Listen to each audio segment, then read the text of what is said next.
I'm Tone. Oh, hey, this is Crooks. I'm joining in from Spokane, Washington. Couldn't be happier to be here. Yep. And I Long time am, listener, first time caller. yep. And I am, I'm Pat. I'm Dundas, and I am in the confines of North Idaho.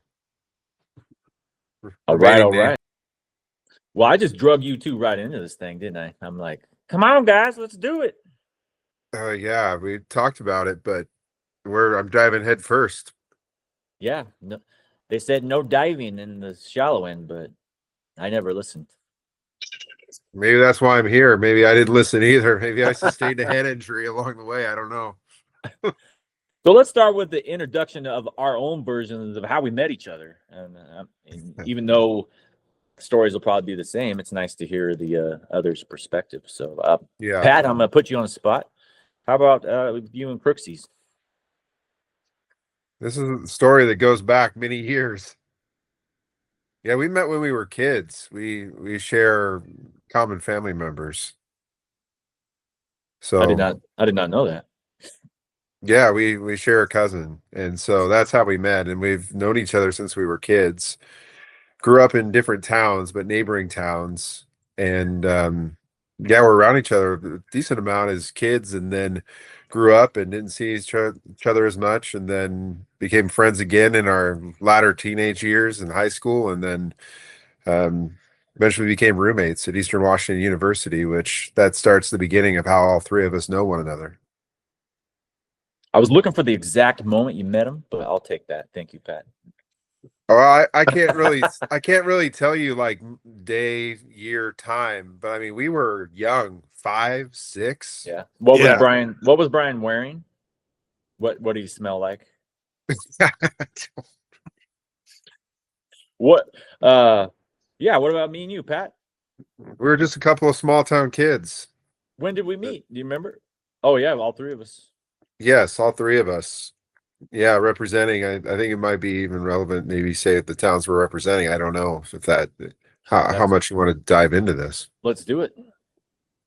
Yeah, so Bridgeport, Washington, representing. Pateros, Washington. Yes, Coming from Seatown, Colfax. Colfax. So representing some bulldogs, some billy goats, and some mustangs. Oh, that's a good lineup there. That's what I'm saying. I've once got into some discussions, talking about if you were to put mascots against one another, who would win. I don't know. I always thought the billy goat had a real nice shot, headbutt somebody. I think we'd have a really rough time getting those three to even get into any form of confrontation with one another.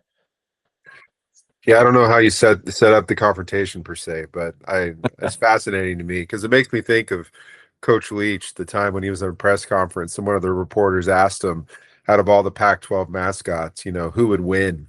And he went through each scenario. Yeah, that was a fun clip. That's one of my all-time favorites because I liked when he got to the Utah Utes and he's like, well, let me ask you a question. Does the Ute have a bow and arrow or does he have a gun?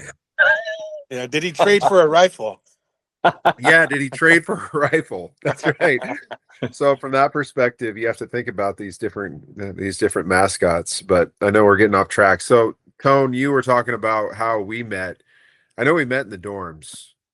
Would have been Dressler Hall, if I remember correctly, at Eastern Washington University.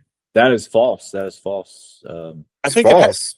You I'm gonna were test my memories a little bit. And while the challenge is that I imagine if we do this thing, there will be fifth graders watching this, so we got to be a little careful. But but you were over at I mean, we'll get to Crooks, or I'll get to Crooks. Does this involve the Snackster? Nathan. Involves the Snackster. Okay, then I remember then. Yeah, you were giggling like a schoolgirl, eating a grilled cheese on my couch, and you just couldn't believe that you just made a sandwich from a Snackster, and then we're now eating it. Okay. And I'm like, I love this guy. Before I thought this was one of the greatest kitchen inventions I'd ever seen, because I think it was prior to the George Foreman. Oh yeah, yeah. Wasn't it? I think so. Yeah.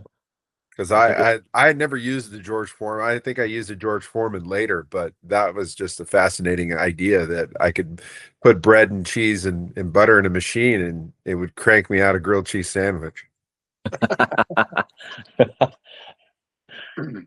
Oh man, nice. So yeah. Crooks, and then Crooks, I guess I'll go next. I believe, when Nate and I started talking about being roommates, I started seeing you worked in, it's been a long time. What was the name of the building you worked in? Phase? Yeah, that was the Phase. Yeah. It was kind of the campus athletic facility, for recreation or classes and gyms and exercise equipment and all that kind of stuff. So I had a campus job there. And I think Nate Sandy did briefly too. And He worked in the weight room. I remember yeah, he was one of the weight room kind of observer people that went in there and they go in and clean the machines and just largely make sure people weren't getting too crazy. yeah. I think the Nate Sandy to Tone connection may have been track related or something. Yeah, that was Yeah. track related, and I know that. I mean, Crooks. I was giving Pat a hard time. I don't remember the first time that we had an interaction, but one of the first times that you had stepped into the weight room as well, and so Nate and I were talking about being roomies, and I was being a little self-conscious about the scrawniness of my legs, and you're like, "Don't worry, man. Those are Roadrunner legs." I was like, "Oh yeah, okay." I felt a lot better. Oh man. Roadrunner legs. So, Crooks, what about you with Pat? What's your recollection? Anything different or? No, we definitely do share a cousin, but Pat and I are not directly related. We're each related to one side of that kid. What Pat likes to refer to it as that we share a tick. Sure, what? A tick. Maybe that was that kid's nickname, but it was coincidentally somewhere along the line in Pateris lore he had the face. And yeah, in terms of the name, I don't know. I know you threw around a few different names, a little bit of a brainstorm. I don't think we ever settled on anything. Yeah, I started with everyday UAP, but there's also, you guys might like this one. Once you go further down the rabbit hole, there's a term called psionics, which a group, they're called Skywatcher. They're putting out some signals to try to get some videos from the sky, and this one goes pretty deep, but the people are called psionics because not only can this device pull in UFOs, these people are called psionics, and they can bring the craft in. Sounds crazy, but there's a little bit of evidence that they can do so. But looking at where we're at, we're in the state of, well, Pat, I'm gonna call you, you're a PNW boy still. What if we went with the super psionics? Oh man, are we gonna pay homage to the Supersonics? I think that would be really cool. Oh, man. But I mean, that's one doing that. That's one to consider. I like it personally because with each passing year, I keep having my hopes dashed. I get my hopes up that Adam Silver is gonna do, and the owners are gonna do their due diligence and get the Supersonics back into Seattle, and then I have my heart broken with each passing year. So maybe I can live vicariously through this idea of super psionics being the only real thing that happens with the NBA. Did you hear the super psionics got brought back? Really? Yeah. The super psionics. Brooks, anything pop out to you? I mean, I showed the list to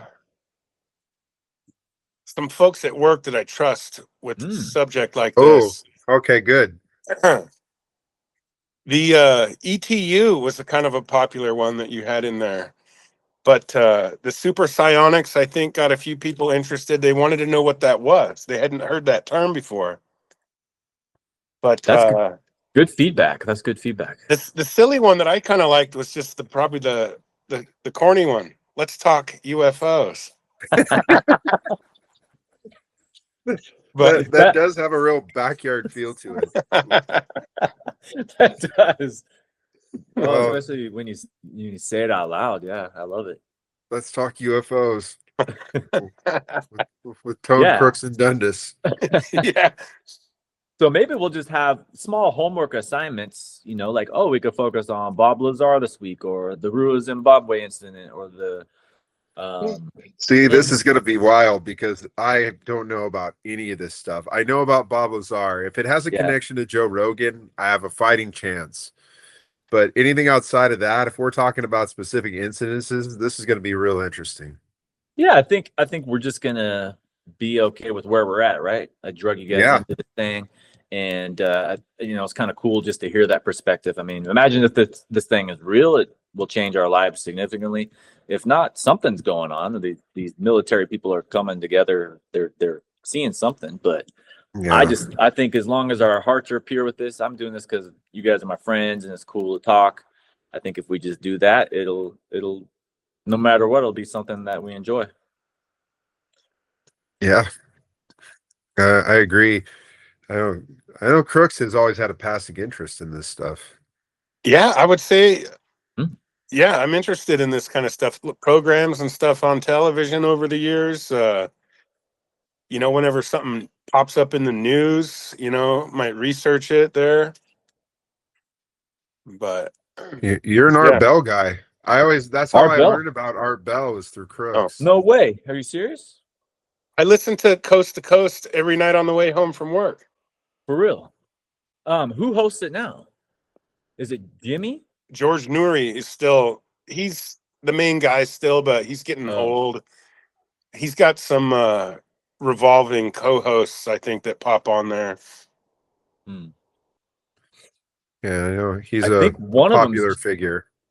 I think one of them is Jimmy Church, and he does once a week he does a podcast with Christina Gomez, and I reached out to her, and she's done a Zoom with our class the last 2 years, Christina Gomez. Wow. So kind of a cool connection there. Yeah, I'm pretty sure he does Coast. I know George Knapp fills in sometimes, I believe. Yeah, those names all sound familiar. Yeah, I saw George Knapp on Rogan once. Yeah.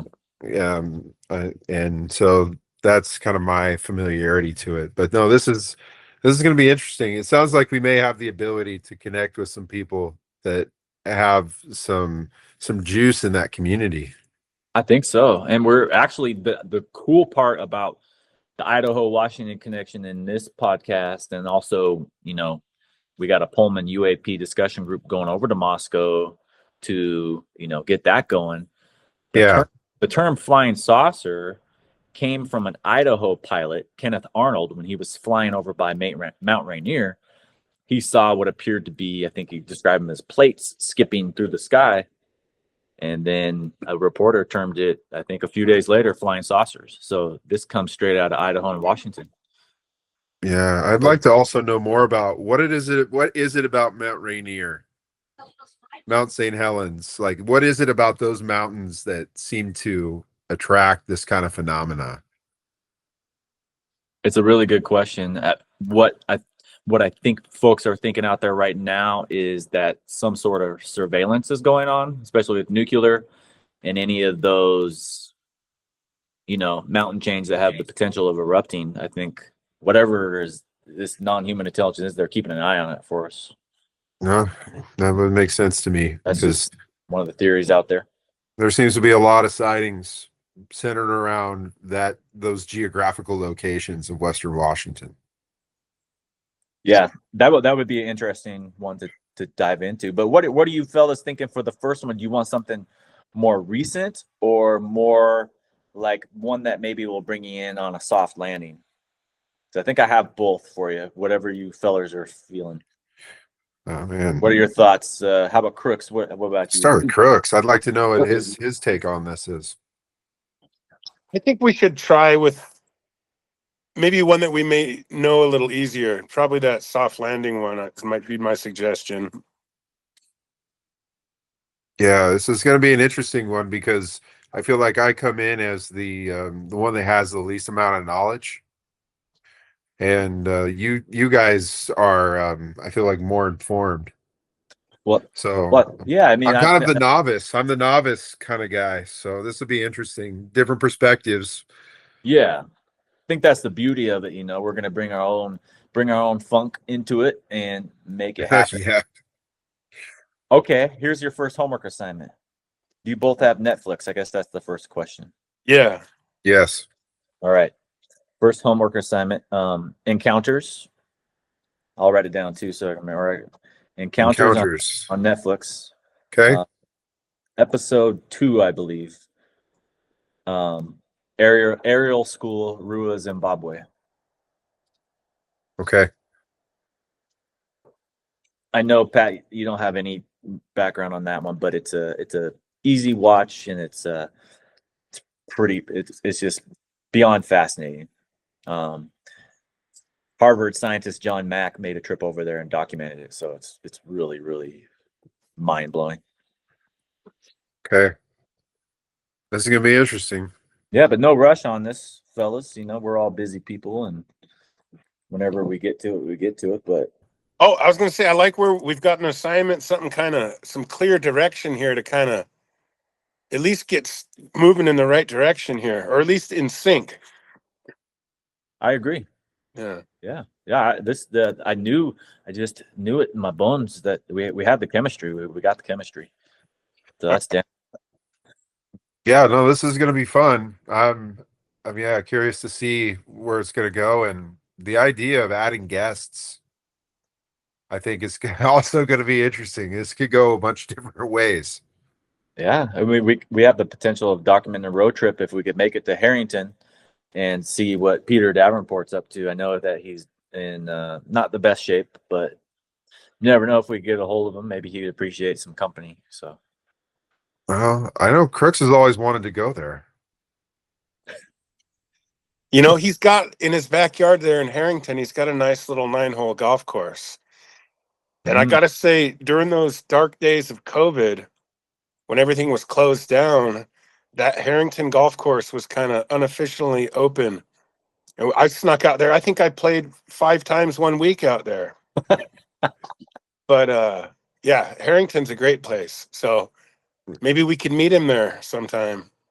That would be awesome. Yeah. Well, Harrington has special meaning for me. I mean, my parents were married in Harrington. Oh, no way. For real? Yeah. They had their wedding reception at the Harrington Country Club. The same golf course. Yeah. Same golf course. No, my uncle graduated from Harrington High School. I have so 2 aunts and an uncle that graduated from Harrington High School. Yeah, so that's good background. It's an interesting connection. Another road trip that would be fun is Dr. Michael P. Masters, Montana Tech in Bozeman. He has 2 books. He has a theory that the aliens are future humans. And Spielberg I've heard this theory. I've heard this before. Yeah, Spielberg has also touched on it as well. And I would also like to talk about Close Encounters of the Third Kind. Oh, man. At some point. I mean, I know there's probably a big wish list of topics, but you know what? You guys, I'm gonna give you guys. I guess I got greedy and took this one, but we got to take turns, I think.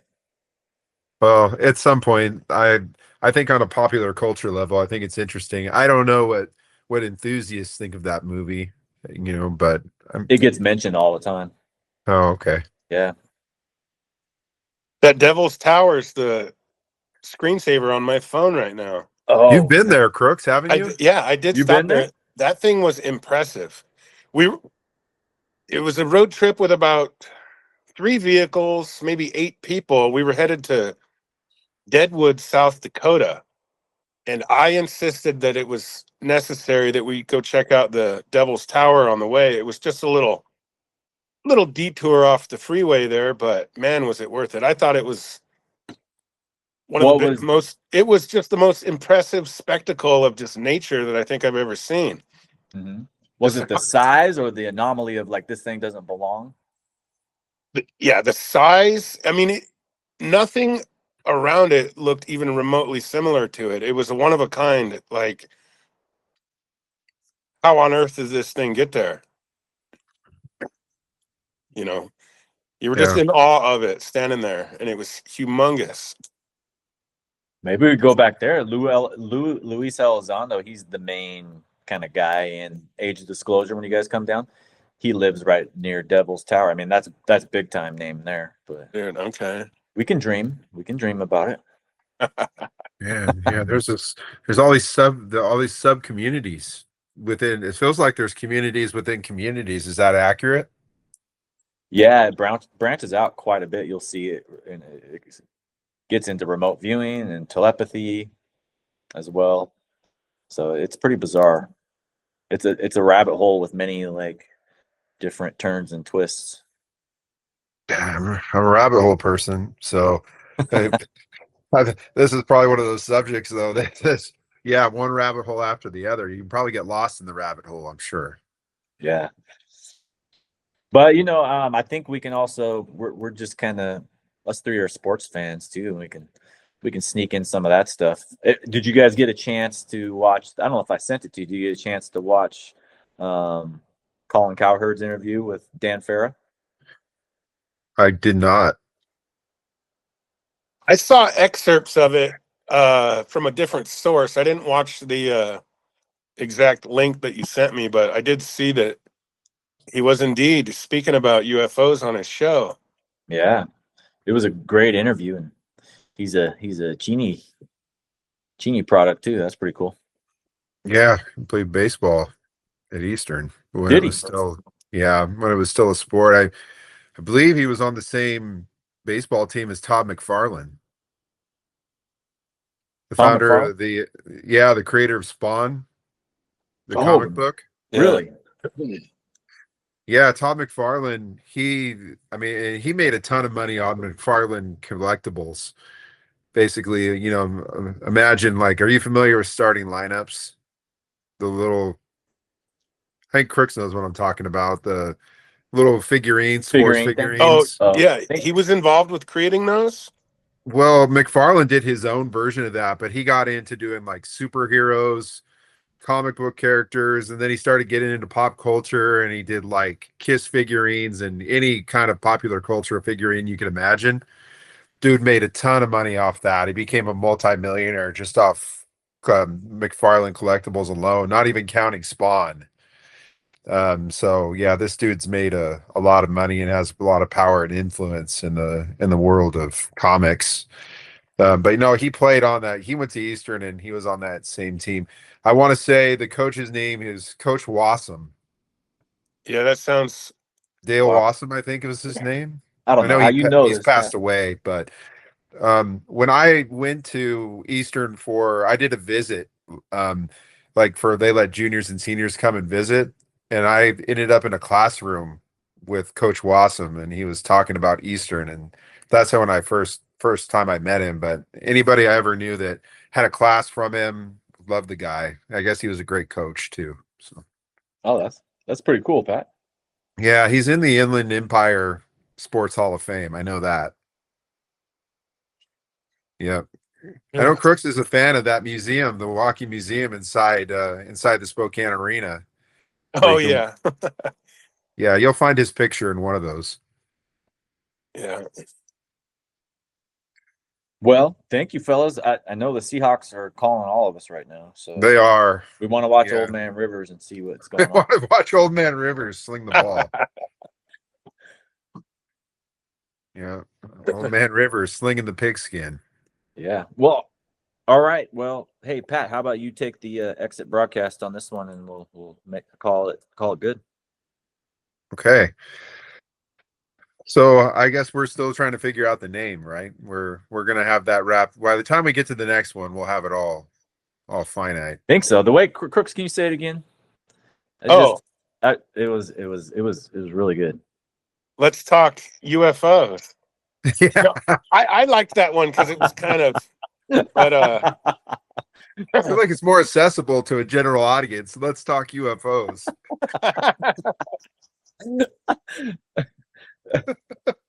I think that might be the one. That's my. To be honest, that's my front runner. Then I'd say let's go with it. You've been watching another podcast episode of Let's Talk UFOs. Thank you for tuning in, and we can't wait to see you on the next one. Let's talk UFOs. I think that's it. Oh, Done. wow. Well Done done. deal. Well done, Knuckles. All right. Signing off, fellas. All right. We'll just figure out the next episode. Might be a while with the holidays coming up, but whatever you all are feeling and thinking and all that stuff. So yeah, no, this is manageable. I enjoy this. I love the idea of this being a weekly departure from life. But yeah, you guys got your homework though. Encounters episode 2. Make sure it's it might not be episode 2, but just make sure it's the aerial school Zimbabwe one. So there's 4 of them, I believe, and so that one will rock your socks off. Sounds like we'll have some good talking points. Yeah, think so. Yeah. All right, that sounds like a plan. And all right, on the next one. time. All right. All right, thanks, fellas. Later. Signing Thank off. you. Later. Bye.